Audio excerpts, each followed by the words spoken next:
Hi friends, welcome to my channel. ഇന്ന് ഞാൻ നിങ്ങളായിട്ട് ഷെയർ ചെയ്യാൻ പോകുന്നത് വളരെ സിമ്പിളായിട്ട് ഉണ്ടാക്കാൻ പറ്റിയ ഒരു ബ്രേക്ക്ഫാസ്റ്റ് റെസിപ്പിയാണ്.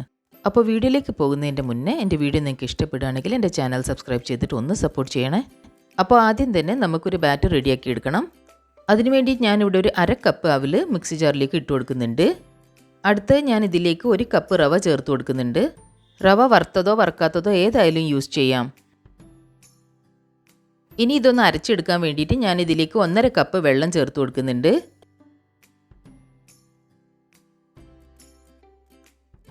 ഇനി ഒരു സ്പൂൺ വെച്ചിട്ട് ഇത് നന്നായിട്ടൊന്ന് മിക്സ് ചെയ്ത് കൊടുക്കണം, എന്നാലേ ഇത് ശരിക്കും അരിഞ്ഞ് കിട്ടുള്ളൂ. ഇപ്പം ഞാനിത് അരച്ചെടുത്ത് കഴിഞ്ഞിട്ടുണ്ട്. ഇത് നല്ലൊരു ഫൈൻ പേസ്റ്റ് ആയിട്ടാണ് ഞാനിത് അരച്ചെടുത്തിട്ടുള്ളത്.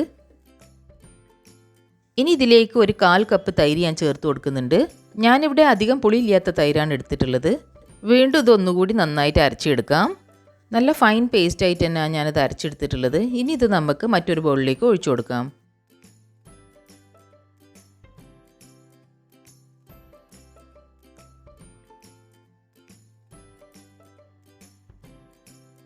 ഇനി ഇതിലേക്ക് ആവശ്യത്തിന് ഉപ്പ് ചേർത്ത് കൊടുക്കാം. ഇനി ഇത് നന്നായിട്ടൊന്ന് യോജിപ്പിച്ചെടുക്കാം. ഇപ്പം ഞാൻ ഈ ബാറ്റർ അത്യാവശ്യം കട്ടിയുള്ളതുകൊണ്ട് 1/4 കപ്പ് വെള്ളം ഇതിലേക്ക് ചേർത്ത് കൊടുക്കുന്നുണ്ട്. വീണ്ടും നന്നായിട്ടൊന്ന് മിക്സ് ചെയ്തെടുക്കുക. നമ്മൾ ഈ ബാറ്ററിലേക്ക് ബേക്കിംഗ് സോഡ, ഈസ്റ്റ്, ഈനോ ഒന്നും തന്നെ ചേർക്കുന്നില്ല. നമ്മൾ ബാറ്റർ റെഡിയാക്കിയ ഉടനെ തന്നെ ഉണ്ടാക്കാൻ പറ്റിയൊരു ദോശയാണിത്. ഇനി നമുക്ക് ദോശ ഉണ്ടാക്കാൻ തുടങ്ങാം. അതിനുവേണ്ടി ഞാനിവിടെ ഒരു നോൺ സ്റ്റിക്ക് പാൻ ചൂടാക്കിയിട്ടുണ്ട്. ഇനി ഇതിലേക്ക് 2 ഡ്രോപ്പ് ഓയിൽ ഒഴിച്ചിട്ട് സ്പ്രെഡ് ചെയ്ത് കൊടുക്കാം. ഇനി ഇതിലേക്ക് ഞാൻ 2 കയ്യിൽ മാവ് ഒഴിച്ചു കൊടുക്കുന്നുണ്ട്. എന്നിട്ടൊന്ന് സ്ലൈറ്റ്ലി സ്പ്രെഡ് ചെയ്ത് കൊടുക്കുന്നുണ്ട്.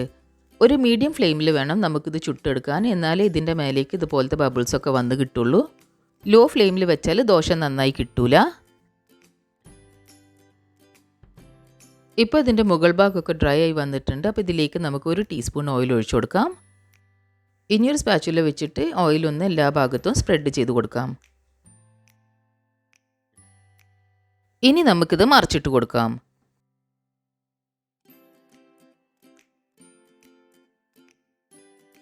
ഒരു 2 മിനിറ്റിന് ശേഷം വീണ്ടും നമുക്കിതൊന്ന് തിരിച്ചിട്ട് കൊടുക്കാം. ഇപ്പം ദോശയുടെ മറ്റേ സൈഡും നല്ല മൊരിഞ്ഞ് വന്നിട്ടുണ്ട്. അപ്പം ഇനി ഇത് നമുക്ക് കോരിയെടുക്കാം. ഇപ്പം കണ്ടില്ല, നല്ലൊരു ഗോൾഡൻ ബ്രൗൺ കളറായി വന്നിട്ടുണ്ട്. ഇനി നമുക്കിത് പ്ലേറ്റിലേക്ക് മാറ്റാം. ബാക്കിയുള്ള മാവുകൊണ്ട് നമുക്ക് ഇതേപോലെ തന്നെ ദോശ റെഡിയാക്കി എടുക്കാം. അപ്പോൾ ഇത്രയേ ഉള്ളൂ. വളരെ സിമ്പിളായിട്ട് തന്നെ നമുക്കിത് ഉണ്ടാക്കിയെടുക്കാൻ പറ്റും. വെറും 15 മിനിറ്റിൽ നമുക്ക് നമ്മളെ ബ്രേക്ക്ഫാസ്റ്റ് റെഡിയായി കിട്ടും.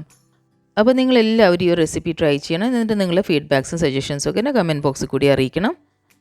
എൻ്റെ വീഡിയോ നിങ്ങൾക്ക് ഇഷ്ടപ്പെടുകയാണെങ്കിൽ ലൈക്ക് ചെയ്യാനും ഷെയർ ചെയ്യാനും മറക്കരുത്. പിന്നെ എൻ്റെ ചാനൽ സബ്സ്ക്രൈബ് ചെയ്യാത്തവരുണ്ടെങ്കിൽ സബ്സ്ക്രൈബ് ചെയ്തിട്ട് ഒന്ന് സപ്പോർട്ട് ചെയ്യണേ. അപ്പോൾ വീണ്ടും ഒരു അടിപൊളി വീഡിയോ ആയിട്ട് കാണാം. താങ്ക്